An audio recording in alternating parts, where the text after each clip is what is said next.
Então, bom dia, estamos a dia 19 de junho de 2019. Estou aqui para entrevistar a jornalista e escritora Alice Vieira e estou acompanhada do Xavier Costa e do David Piedade. Olá. Olá.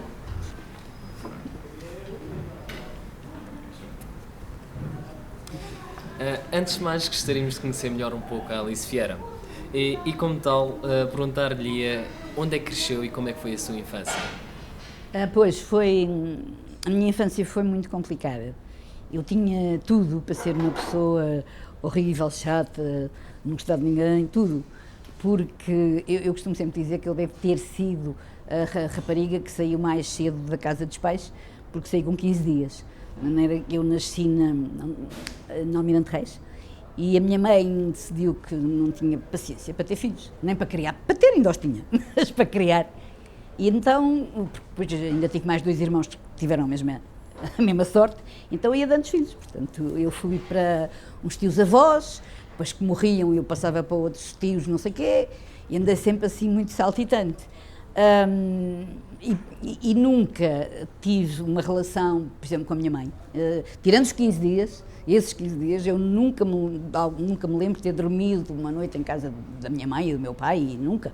E portanto, assim, foi uma infância complicada, mas que também eu me lembro muito bem de pensar, no meio daquilo tudo, eu um dia ainda hei de contar isto tudo. E, portanto, muitas das histórias da minha infância estão um bocadinho nos livros,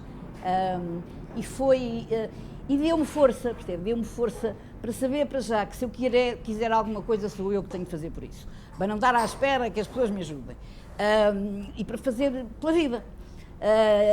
Portanto, acho que isso que me podia ter feito mal, no fundo, não me fez tão mal como isso, porque eu gosto muito de pessoas, eu gosto muito de falar com pessoas, gosto muito de ter amigos, não estive em miúda, pronto, tenho-os agora, mas foi realmente uma infância muito complicada. E talvez por isso, eu lembro-me em casa, lá em todas as casas por onde eu andei, entravam muitos jornais. As minhas velhas tias até diziam que eu tinha começado a ler, a olhar para os jornais, acho que ninguém me ensinou, eu comecei a ler muito, muito cedo, e eu olhava para os jornais e lia um bocadinho e via que um jornalista era uma pessoa que hoje estava num sítio, no outro dia estava noutro, quer dizer, nunca estava em casa. E se havia uma profissão onde eu pudesse nunca estar em casa, era mesmo essa que eu queria. De maneira que desde muito pequenina, eu sempre disse eu quero ser jornalista. Foi a única profissão que eu me lembro de dizer eu quero ser jornalista, nunca quis ser mais nada. E pronto, e depois realmente eu fui jornalista numa época em que as mulheres não andavam muito nos jornais, eu tinha 18 anos, isto foi em princípios dos anos 60, porque era essa a profissão que eu quis, depois até deu bem, podia não ter dado, mas deu, e ainda é a profissão que eu tenho hoje, ainda trabalho para jornais e tudo, mas eu acho que foi essa infância e adolescência. Eu quando entrei, para já, as minhas tias nem sequer me deixaram ir à escola, já não valia a pena. Tinha uma professora que ia lá à casa. Até que eu já era um bocadinho mais crescida, bati assim com a mão na mesa e disse eu quero ir para o liceu. E elas riram-se todos muito, claro que vais, nunca estiveste com miúdos ao pé de ti, chegas lá, tens medo, voltas para casa. E então eu fui para o Liceu Filipa de Lencastre, onde até inventava aulas que não tinha, para estar lá mais horas. Eu era muito popular, eu ia aos casamentos das empregadas, eu ia para a casa das professoras, e ainda me dei muito com professoras, até elas morrerem, não é? Os meus filhos já tinham nascido, e onde lhes escrevia, porque aquela casa foi mesmo a minha casa, e aquela gente foi a minha família, e tanto assim, que uma das coisas que eu me orgulho muito é que a minha sala no Filipa tem o meu nome. Isso eu gosto, porque realmente foi muito importante para mim, foi aquilo. E a partir daí, realmente, a minha vida foi, assim, um bocadinho melhor. Quando há pessoas que dizem, que saudades que eu tenho da minha infância. Eu não tenho saudades nenhumas, mas pronto, já passou e realmente foi só a partir da adolescência, fim da adolescência, depois comecei a trabalhar nos jornais, que a minha vida começou a ter algum sentido e a fazer as coisas que realmente eu queria fazer. Então, qual era a profissão dos seus pais? O que é que os seus pais faziam? Os meus pais, vamos lá ver. Se os meus pais fossem pobrezinhos, coitadinhos, eu até percebia. Mas não, o meu pai era industrial de álcool, o meu pai tinha uma fábrica, a minha mãe não fazia nada, portanto era mesmo, mas sabe, é assim, há pessoas, há mulheres que têm instinto maternal e há outras que não têm. Quando as pessoas dizem que todas as mulheres têm, não têm, não é verdade. E a minha mãe não tinha, pronto, não tinha nenhum instinto maternal. Portanto também não podia fazer mais do que fazia. O que é estranho é que eu, por exemplo, aqui há uns tempos, os meus netos estavam cá e aprendiam espanhol ali num colégio ao pé de Almirante Reis. E eu estava à espera deles lá no jardim e comecei-me a sentir tão mal, mas tão mal, comecei a abrir, coitadinho, que estava lá ao pé de mim, todo porco, todo sujo, coitadinho, foi buscar um copinho de água para me dar para eu beber, e eu bebi, claro, e depois olhei e em frente era a casa onde eu tinha nascido. Portanto, tudo o que seja a casa onde eu nasci ou a casa onde a minha mãe estava, eu sinto-me sempre muito mal, muito mal. E assim, não me perguntem porquê, mas sinto-me sempre muito mal. E a única coisa que que a mim me faz confusão é assim, eu sei perfeitamente o que é que uma mãe sente por um filho. Eu tenho 2 filhos, o que um filho sente por uma mãe, eu sei que eles me amam de paixão, mas porque eu não sentia nada, sabes? E durante muito tempo culpei-me muito disso, não sentia nada mesmo. E sentia-me muito culpada por não sentir nada pela minha mãe. E isso transtornou-me um bocadinho, agora já não, mas foi assim um bocadinho complicado. Depois de resto, comecei a trabalhar cedo e eu acho que isso também me fez muito bem, embora as tias odiassem jornais, também jornais eram um sítio só de homens, feios, porcos, não se lavavam, horríveis, não é? De maneira que eu tive de, com as senhoras, dizer, então fazemos assim. Vocês deixam-me ir para o jornal e eu prometo que vou para a faculdade. De maneira que fiz as 2 coisas. Fui para a faculdade e fui para o jornal, para o Diário de Lisboa, e que foi realmente a minha escola e onde eu aprendi tudo. Como é que és fazer? Pegando mesmo aí na questão da faculdade, tirou o curso de Filologia Germânica. Como é que foi essa experiência? Pois naquela altura chamava-se assim, agora deve ser Línguas e Literaturas Modernas, variante inglês e alemão, acho que é assim. Naquela altura era Germânicas, pronto. Aí está, porque é que eu fui para Germânicas? Não é que eu não gostasse, eu já sabia um bocadinho de alemão, mas foi sobretudo para não sair do liceu, porque no liceu, quando nós chegávamos, naquela altura era o 5º ano, vocês agora é o 10º, têm que escolher, não é? Ou vão para isto ou vão para aquilo. E no Filipa só havia 2 possibilidades, ou ia para a matemática ou ia para a Germânica. Matemática nem pensar, de maneira que eu e um grupo de colegas fomos alegremente para as Germânicas para ficarmos mais 2 anos no liceu. Ainda ficámos mais 2 anos no liceu e é muito engraçado porque desse grupo, que foi minhas colegas, naquela altura eram só meninas nos liceus, desde o 1º ano do liceu, ainda nos encontramos aí uma vez por mês para lancharmos, para conversarmos. Chamamos as Filipinas, as minhas colegas do Liceu Filipa.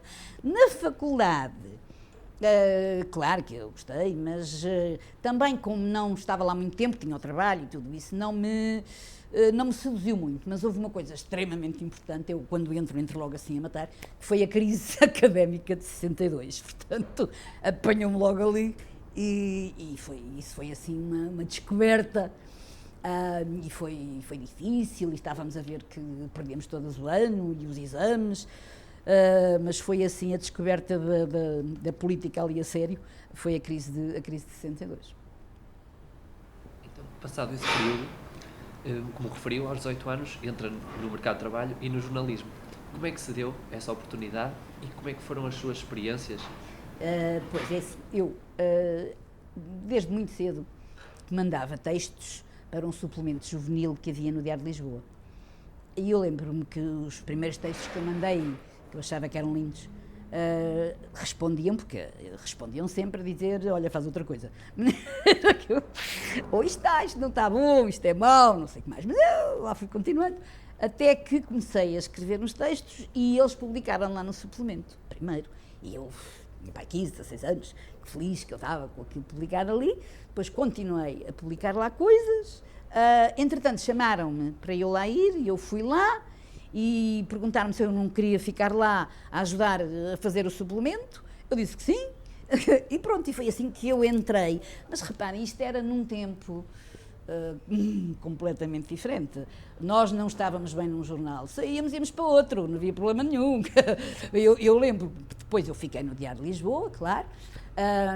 Depois casei com a pessoa que me tinha chamado lá, que era o Mário Castrinho, e eu acho, e deixar sempre, que marido e mulher no mesmo sítio nunca dá muito bom resultado. O que é que eu fiz? Pois atravessei a rua e fui para o Diário Popular. Não tive problema nenhum. Chegou o 25 de Abril, o Diário Popular era horroroso, ainda cortava mais do que a censura. Chegou o 25 de Abril, adeusinho, vou para o Diário Notícias. Olha, se fosse hoje, não é? Hoje, quer dizer, para se encontrar um lugar, para já jornais, já é complicado. E para se encontrar um lugar é complicadíssimo. Naquela altura ainda podíamos fazer isso e ir para os jornais que nós gostássemos. Mas realmente, eu digo sempre que, em termos de jornais, foi o Diário de Lisboa onde eu aprendi tudo, porque havia as tipografias, ainda aprendíamos a paginar no chumbo, de resto era um cheiro a chumbo que havia naquelas casas. Tínhamos muito contacto com os tipógrafos, porque os tipógrafos eram pessoas que sabiam muito, autodidatas, claro, mas sabiam imenso. De resto, o padrinho da minha filha era o chefe da tipografia do Diário de Lisboa. Depois, aí, e no Diário de Notícias, aí também, porque era muito engraçado, porque era um jornal, o Diário de Notícias. O Diário de Lisboa sempre foi um jornal de esquerda, tanto quanto possível naquela altura, com a censura e tudo. O Diário de Notícias estava mais conotado com o governo, pronto. Mas havia muito espírito de corpo e sempre nos demos todos muito bem. E não havia ali problemas nenhuns e houve sempre muitas ajudas, houve e grandes jornalistas ali, portanto eu aprendi imenso, tanto no Diário de Lisboa como no Diário de Notícias, num tempo em que ainda não havia escolas de jornalismo, nem nós pensávamos que o jornalismo fosse alguma coisa que se pudesse ensinar. Eu devo contar, minha grande vergonha, e de nós todos, que a primeira vez que apareceu um jovem vindo das escolas de jornalismo e entrou no Diário de Lisboa, na Notícias, e disse, onde estão as laudas? E a gente se atou a rir, porque um jornalista dizia laudas, dizia papel, folhas, linguados, laudas nunca. Pronto, mas pedimos desculpa, e lá lhes temos onde estava o papel. Mas agora, claro, agora é normal, vem das escolas de jornalismo, e acho muito bem, porque faz sempre muito bem aprender, mas naquela altura o jornalismo fazia-se com os outros que nos ensinavam, com os antigos jornalistas, por nós, aquilo que víamos, e houve grandes escolas, e o Diário de Lisboa foi uma grande escola, foi. Ainda antes do 25 de Abril, no Diário de Lisboa e no Diário Popular, como é que se pode aprofundar na parte da rotina e nos cargos que desempenhou em ambos jornais? Diário, tanto, antes do 25 de Abril, logo a primeira coisa que vos dizem, que se vocês falarem com alguém, é a censura, pronto. Porque eu acho que vocês hoje nem sequer têm, e se calhar ainda bem, a ideia do que era a censura, porque eu, quando chega mais ou menos o 25 de Abril, eu vou a muitas escolas e levo para os miúdos verem provas de censura, que eu fiquei com muitas do Diário de Lisboa, onde se vê o risco azul, de alto a baixo, para cortar a prova. E havia muitos miúdos que olhavam para aquilo e me diziam, então, está bem, está aí o risco, mas vê-se tudo o que está por baixo, pode publicar. Eu disse, não posso. Tinha que lhe explicar, porque realmente a censura era uma coisa perfeitamente tonta. Às vezes, sim, a gente percebia coisas mais políticas, com certeza, mas outras coisas, nem isso. Eu lembro de uma vez que veio cá a princesa Grace Kelly, coitadinha, que já morreu, e na notícia dizia-se Grace Kelly, filha, vírgula, filha de um pedreiro, e cortaram o pedreiro. Quer dizer, o pedreiro era milionário, mas pronto, isso eles não sabiam, pronto, não ficava bem. Houve um dia em que toda a primeira página do Diário de Lisboa foi toda cortada, toda. E então o que é que se fez? No dia seguinte o Diário de Lisboa apareceu, primeira página, toda só com receitas de cozinha. Porque nós tínhamos depois uma maneira, que era esta, de contactar com os leitores, para os leitores perceberem o que é que estava a acontecer, não é? Claro que os leitores veem um Diário de Lisboa, a primeira página, só receitas de cozinha, está a acontecer qualquer coisa, não é? E às vezes tínhamos que ter coisas já preparadas, porque aquilo vinha muito tarde, os jornais naquela altura tinham que apanhar os comboios, e nós tínhamos que ter coisas prontas para as páginas. Foi assim muito. Eu sempre estive na parte do Diário de Lisboa Juvenil, que foi um suplemento onde todos os escritores começaram lá, todos... Foi assim uma coisa extraordinária. E depois naquilo que se chamava a informação geral era o que se passava no dia-a-dia, sempre gostei mais disso. Depois, por acaso, no Diário de Notícias, sempre me deram a parte cultural, que eu também gosto, mas a informação geral tem muito mais piada. E foi quase sempre isso que eu fiz. Mas, claro, quando comecei, fiz aquilo que ninguém gosta de fazer. Eu digo sempre, se calhar, era para ver se eu me ia embora. Que é a necrologia, tens que fazer as notícias das pessoas que morreram, e não podes esquecer de onde é que aquilo vem, a agência, não sei, era uma chatice. E essas coisas que ninguém queria fazer, mas tinham que ser feitas, agora já vêm feitas das agências, e o resto já há muito poucas, mas eu gostava tanto de jornalismo, que até mesmo as notícias pequeninas eu gostava de fazer. Eu sempre gostei muito das notícias, tanto assim que depois, quando saí do Diário de Notícias e quando saí do jornalismo a tempo inteiro, ainda fiquei e estou a trabalhar em 2 jornais e uma revista, porque sem isso eu vivo mal, sem dar notícias, sem fazer crónicas, sem contar o que se passa. Eu acho que isso está na massa do sangue, acho eu. Então, para além da censura, como era, pelo facto de ser mulher, dentro de uma redação... assim, eu no Diário de Lisboa nunca tive problema nenhum, mas nenhum. No Diário de Notícias, eu dizia que queria ir e as pessoas olharam assim. Eu lembro-me que uma vez eu fui fazer uma reportagem que era ali no Cais, ali ao pé do Tejo, e os restaurantes que estavam a abrir e não sei o que mais, e eu tinha que ir para lá para aí à meia-noite.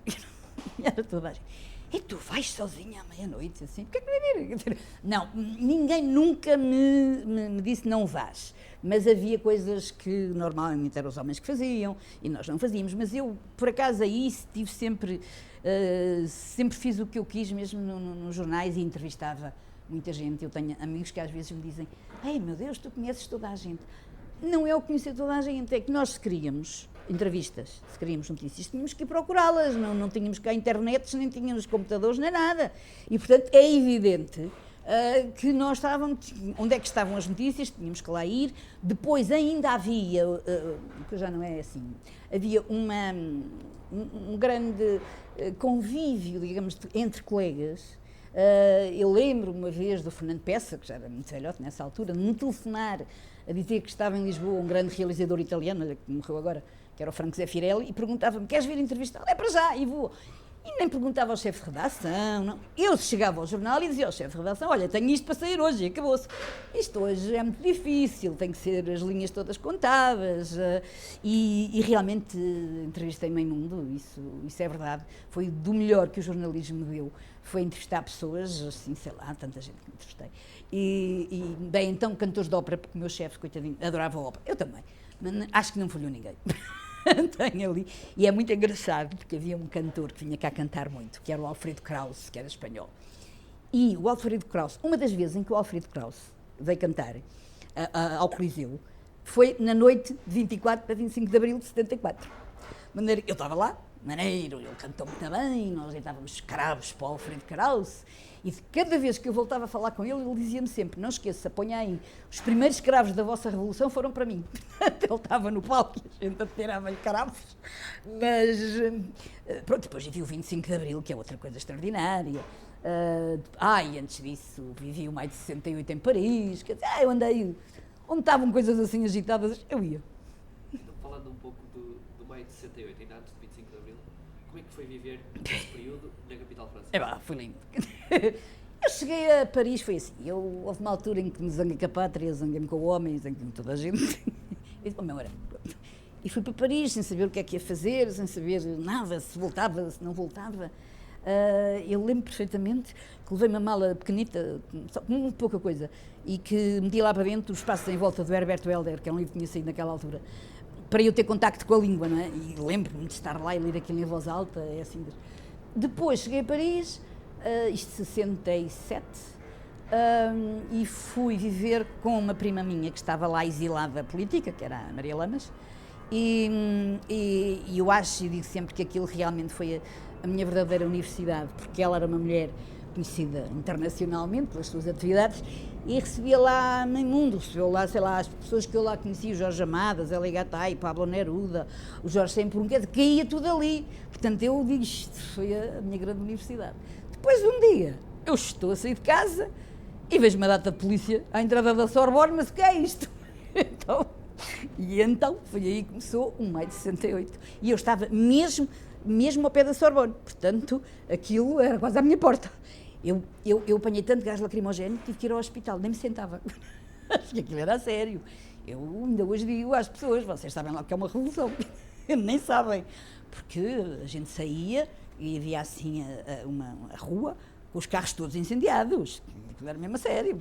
A rua, estávamos, não podíamos passar para a outra margem, aquilo foi muito complicado, mas deu-me a noção de que era aquilo que eu queria, quer dizer que as coisas cá em Portugal não podiam ser como estavam, tinha que haver uma muito maior liberdade e pronto, e depois acabei por voltar, mas realmente vinha muito diferente, porque viver isso lá e viver as manifestações e depois havia muita coisa muito engraçada, porque eu lembro-me, mesmo nessas alturas, os franceses têm um certo requinte, e lembro-me que o general de Gaulle foi falar à multidão, e havia rádios em todas as janelas abertas para as pessoas ouvirem.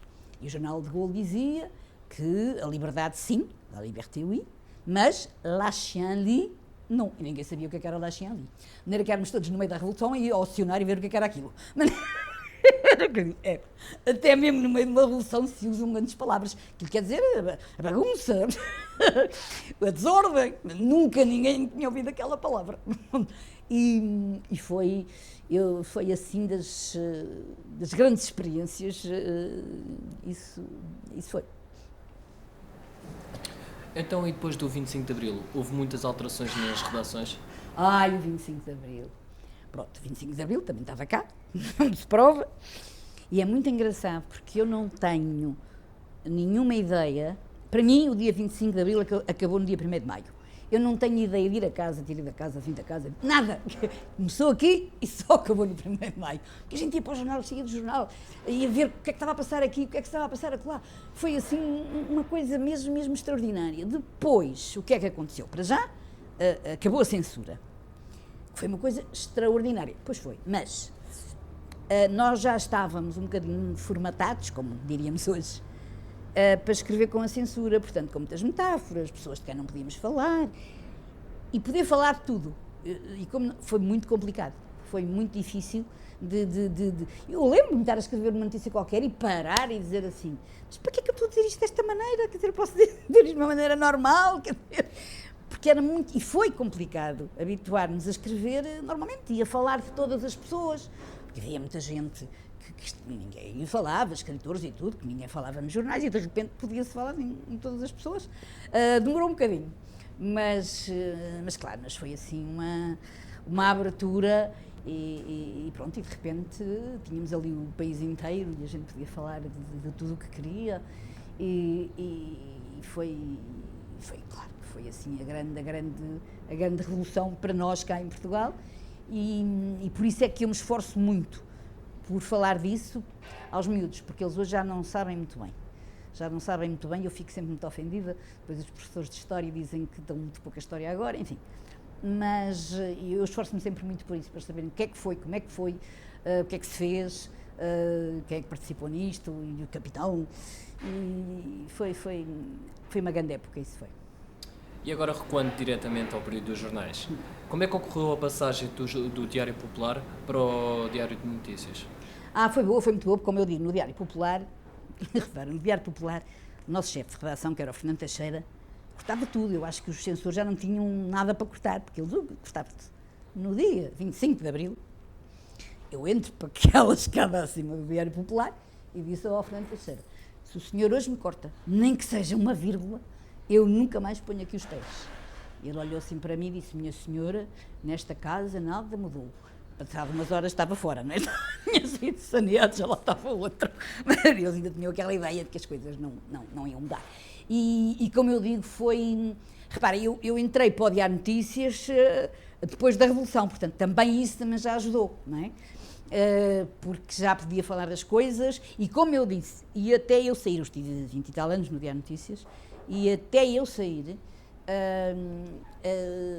eu sempre, e nós sempre, nos demos muito bem naquele jornal, e como eu digo, eu ia fazer o que queria. Quando o chefe chegava por volta do meio-dia, eu chegava às 8, quando ele chegava por volta do meio-dia, ele chegava à minha sala, então, eu disse ao chefe, isto e mais isto e mais isto, era o que a gente já tinha de fazer, não estava nada à espera que ele mandasse. E esse chefe, vocês verem, não é que soubesse muito de jornalismo, porque não sabia, não é que fosse muito culto, porque não era. Às vezes era chato com as pessoas, mas era o chefe que era preciso, e nós tivemos sempre esse chefe, que era o Fernando Pires. Ele morreu há uns 7, 8 anos, e todos os anos, um grande grupo do Diário Notícias, no dia em que o chefe Pires fazia anos, fazemos uma grande festa. Fazemos uma grande festa, tiramos fotografias, tudo por causa do chefe Pires.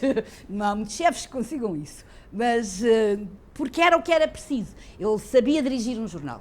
No dia em que ele estava de folga, aquilo era uma desgraça. Ninguém se entendia, já era horas de ter a página fechada e não estava.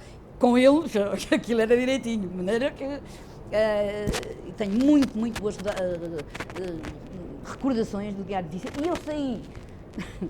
E eu saí do Diário Notícias em 90, porque eu fui ao médico, e o médico disse que eu tinha que ser já operada. Eu tinha ido ao médico, o médico assustou-me muito, mandou-me logo ser operada. Eu fui operada, fiz quimio, fiz rádio, fiz essas coisas todas. O médico disse-me que o cão estava muito espalhado, e eu, que sou muito prática, disse, pronto, está bem, mas quantos anos? Isso é difícil, está bem, mas para eu dar uma ordem na minha vida, não sei, 2, 3. E eu disse, vão ser os melhores 3 anos da minha vida. Então saí do Diário de Notícias, tive direito a um jantar com uma página inteira no Diário de Notícias, e pronto, e fui viajar e fiz coisas ótimas. Depois começaram 3, 4, 5, assim, e já lá vão 30. Maneira que depois, a partir de uma certa altura, diz, eu tenho que começar a trabalhar, não é? E então continuei a mandar textos e crónicas para o Diário de Notícias, mas já não a tempo inteiro. Pronto, depois dediquei mais também à escrita, às escolas, e era mais fácil mandar para o Diário de Notícias, depois ainda no Jornal de Notícias, e pronto. Mas foi por isso que eu saí isso. Não? Mas acho, apesar de tudo, que eu saí na época certa, porque passados uns dias, eu sei que liguei para lá para uma amiga minha, e para uma colega, e eu perguntei-lhe, olha, tinha lá ido, quem é esse teu colega que está aí ao teu lado? E ela disse-me isto, está cá uma semana e ainda nem sei como se chama. Eu disse, se isto era possível no meu tempo, meu Deus do céu. Nessa altura começou logo o jornalismo a ser diferente, a ser uma profissão, com hora de entrada e com hora de saída. Ainda bem que é, porque as pessoas têm outras vidas, mas nós não tínhamos. E de resto, eu sempre disse isso, e continuo a dizer, eu acho, hoje nem tanto, mas nessa altura, que um jornalista só podia casar com outro jornalista, porque para compreender os nossos horários, estamos em casa, chamávamos, chegávamos às tantas, só outro jornalista. Isso acho que é fatal. Mas agora, como eu digo, continuo a escrever para jornais, mas já não é com prazos, claro, mas já não é aquilo que era naquela altura, mas foi uma ótima experiência, isso foi. Focamos-nos novamente no Diário de Notícias. Quais é que eram as rotinas diárias e quais eram as tarefas que desempenhavam? Eu chegava muito cedo, era das pessoas que chegava mais cedo, conhecia as empregadas todas, que ainda estavam a limpar. E sabia as historiazinhas todas delas, era muito engraçado. Depois, logo, assim, género, 9 horas ou isso, punham na minha mesa, que eu estava a dirigir a secção, punham na minha mesa aquilo que se chamava agenda. Portanto, a agenda já vinha só com as coisas da nossa secção. Portanto, eu estava na informação geral ou na cultura, tinha uma série de coisas. E eu olhava para a agenda e via o que é que valia a pena fazer, o que é que valia a pena mandar alguém fazer, o que é que valia a pena só telefonar, o que é que valia a pena só esperar pelos telexes que davam a notícia. E, portanto, lá ia distribuindo o trabalho. Depois, e aí acho que era muito exigente, as pessoas dizem que sim. Eu exigia realmente muito, aquilo tinha que estar muito bem feito. Depois as pessoas, os jornalistas que eu mandava, iam lá fazer os trabalhos, depois voltavam, eu lia aquilo tudo, e depois havia o chefe da paginação, já havia a paginação, em papel, não é? Eu já tinha o trabalho todo deles entregue, ia para a paginação, via o espaço todo que tinha, e depois paginava, 30 linhas aqui, 5 acolá, são precisas 20 para ali, e uma vez havia um espaço, eu tinha ido fazer a Feira do Melão, que era uma coisa muito chata, a Feira do Melão, mais uma vez, não tens mais nada para dizer, não é? Melão, olha. E tinha lá uma noticiazinha da Feira do Melão, pá, aí 10 linhas. E está o paginador, que era o Jaime Figueiredo, já morreu, a fazer aquilo, olha para aquilo e diz-me, esta tem que ser feita de novo. Porquê? Porque preciso de uma maior para a Feira do Melão. Então, quantas linhas? 100! Eu disse, quanto estás doido? 100 linhas para a Feira do Melão. E fizemos. Aquilo dava-nos um treino, porque às vezes havia, já nem sabia o que é que havia de dizer mais. Portanto, fazia-se. Quando o chefe então chegava, por volta das 3, a nossa página já estava feita, já estava paginada, já estava entregue na mesa do chefe, e já estávamos a tratar das coisas para o dia seguinte. E essa rotina, e depois havia aqueles que tinham dias certos, por exemplo, quem fazia, digamos, crítica de música ou crítica de teatro, tinha dias certos de entregar o texto, pronto, mas eu já estava muito farta da arte, então fui para a informação geral, gostava muito mais da informação geral, mas depois havia assim coisas muito engraçadas. E depois nas férias a gente dava uma mãozinha aos outros colegas, porque havia muito poucos. Eu lembro que uma vez nas férias eu tinha dado uma mãozinha na Internacional, e o Nixon tinha ido fazer uma viagem ao Egito, e eu pedi para baixo, para a biblioteca, ou para o arquivo, olha, faz favor, mandem-me lá uma fotografia que devem ter recebido aí, do Nixon no Egito. E nunca mais vi ainda. Não temos, não têm, então estão a sair tantas, então o senhor está lá, deve haver aí imensas fotografias, telex, vejam lá. Não temos. Até que houve um que disse, já mandamos. Eu disse, então qual é que foi a demora? É que as fotografias estavam classificadas em camelos, porque ele estava ao pé de um camelo, as fotografias.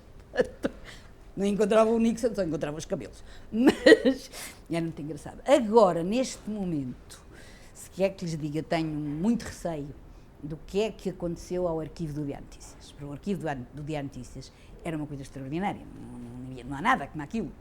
E quando o Diário de Notícias foi vendido e passou lá para as Torres, eu vi uma fotografia com assim, uns caixotes cheios de papelada e muita papelada pelo chão. Eu não sei se aquilo realmente estará na hemeroteca ou estará como deve estar, porque é um arquivo como não há outro, portanto tem lá tudo, mas isso é que eu tenho um bocadinho de receio.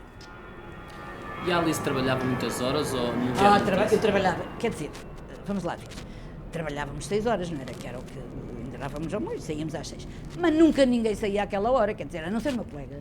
Tive lá uma colega minha, coitadinha, que chegavam às 6 horas, ela podia estar a meio de uma palavra que nem acabava essa palavra, e levantava-se andor.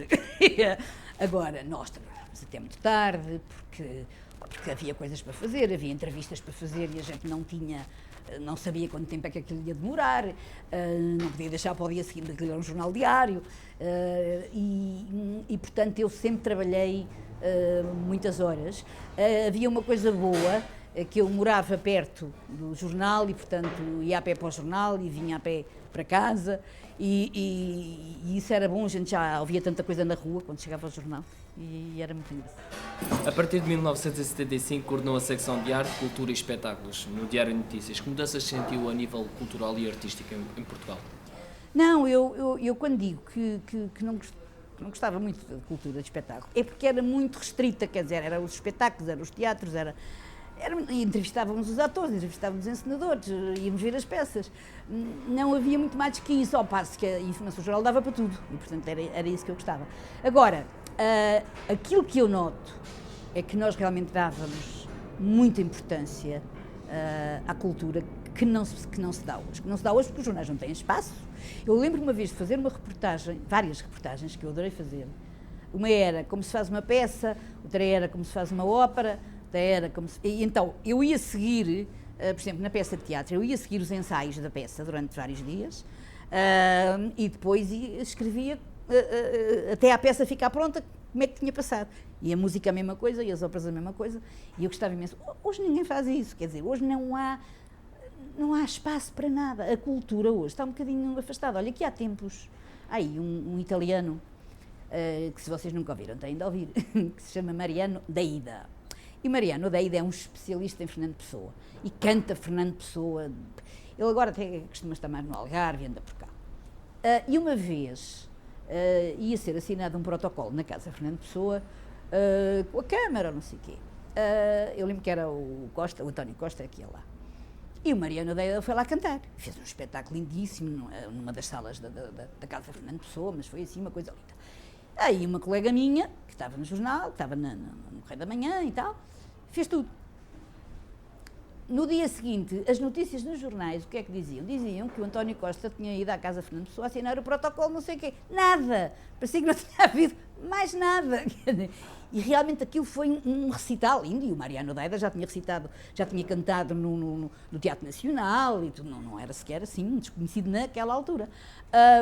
Porque a cultura é assim, quer dizer, temos que dar as notícias, e depois o resto logo se vê. E eu acho que há muita falta de cultura nas televisões, nos jornais, em toda a parte. Também não sei como é que a cultura se podia dar, porque também fazer da cultura uma coisa chata também não se vai lá, não é?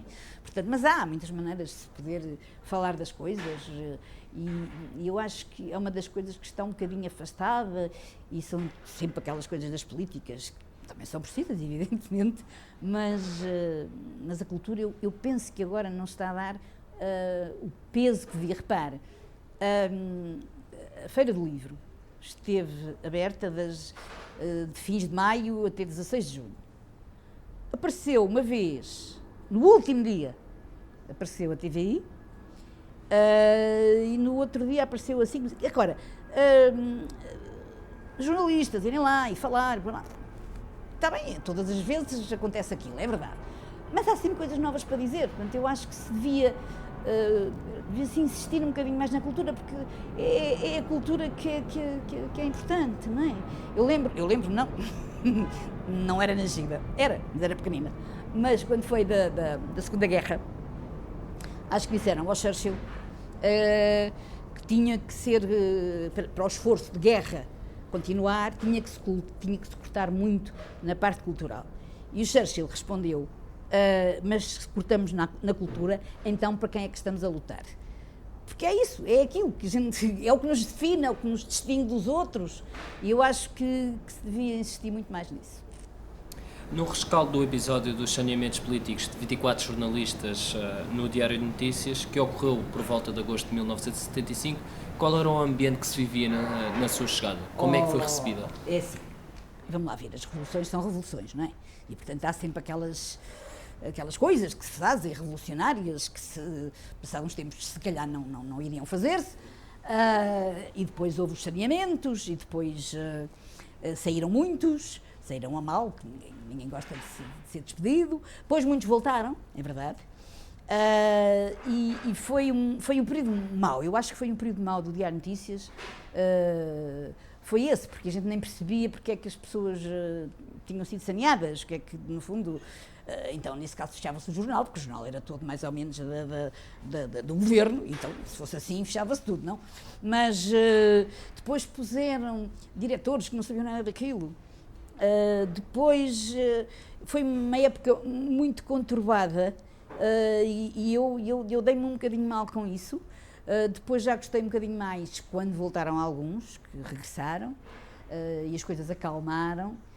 Repara, nessa altura, as revoluções eram aqueles jornalistas que tinham ficado, e os tipógrafos. Os tipógrafos era o corpo do jornal também, quer dizer, o que eu acho ótimo, mas, enfim, tinha que se pôr um bocadinho não naquilo. E, portanto, depois veio o 25 de novembro, aquilo acalmou um bocado, e achei muita graça, porque no 25 de novembro eu ia entrar e vejo assim uns tropas a rastejar pelo chão na entrada do Diário de Notícias, e eu, o que é que eles querem? E então estavam à procura de armas, quer dizer, não encontraram armas nenhumas no Diário de Notícias, mas fizeram uma linda figura, por acaso. Mas depois isso passou, mas foi realmente das épocas complicadas, só compreensíveis, digamos, em termos de revolução. E vá lá, a nossa revolução nem fez morte, nem fez nada, ainda foi muito calma, não é? Mas aquilo foi os excessos revolucionários, isso é verdade. Precisamente no dia 25 de novembro de 1975, o Diário de Notícias, tal como outros jornais, é suspenso e só volta às bancas a 22 de dezembro. Como é que foi viver nesse período? O que é que os jornalistas faziam até 22 de dezembro? Eu lembro-me que os nossos jornalistas, porque eles foram, o Diário de Notícias e outros foram suspensos, não é? Mas os jornais desportivos não sei se lembra disso. E eu lembro-me de um camarada meu, que era o Carlos Pinhão, que trabalhava no Jornal Desportivo, e que dizia, isto para nós foi muito mau, quer dizer, então nós não temos importância nenhuma, então nós não falamos, eu estava danado por não ter sido suspenso. Nós tivemos que aceitar, evidentemente, fomos sempre continuando a escrever e sempre continuando a trabalhar, mas depois também não foi muito tempo, foi só aqueles diasitos de suspensão, mas deu se calhar até para nos conhecermos melhor uns aos outros e para ver o que é que íamos fazer a seguir, quando as coisas acalmassem, porque não ia haver armas nenhumas ali, quer dizer, armas. Mas eles estavam à espera de encontrar lá muitas armas. E depois as coisas acalmaram, claro. Com a nova direção, houve alguma alteração no jornal? Não, com a nova direção, quem lá estava continuou. Depois então, sim, entraram mais alguns, mas não houve alteração nenhuma, ninguém saiu depois por causa disso. Mas, quer dizer, saíram os que estavam na direção, pronto. E depois as coisas tinham mesmo que voltar à normalidade. E com a nova direção e com as outras direções, o resto, sempre me dei bem com as direções todas. E havia às vezes ainda assim umas leves quesílias, mas isso era mais entre jornalistas. Mas as coisas foram ao lugar. Há pouco falou sobre o regresso dos saneados. Como é que eles foram recebidos no jornal? Não tiveram nenhuma entrada, quer dizer, nem de beijinhos, nem de abraços, entraram, pronto, foram para a mesa deles, claro, cada um tinha a sua mesa, continuaram a trabalhar, não houve nada, mas entre esses saneados também havia pessoas que tinham muito mais relações connosco, eram jornalistas, uma sobretudo, que só nos complicava a vida, que inventava coisas, era uma coisa horrorosa. E nós, quando um jornalista se ia embora, já aposentado, no fim de carreira, nós fazíamos sempre um jantar de despedida. E essa pessoa foi a única que nunca teve. Eu bem me esforcei, eu pedia a toda a gente, nem penses! E nunca teve, coitadinha, morreu com 100 e tal anos ainda bem, mas fez-nos um bocadinho a vida negra. Mas isso não era nem por... Tinha sido uma das saneadas, sim, mas tinha voltado e tinha voltado bem.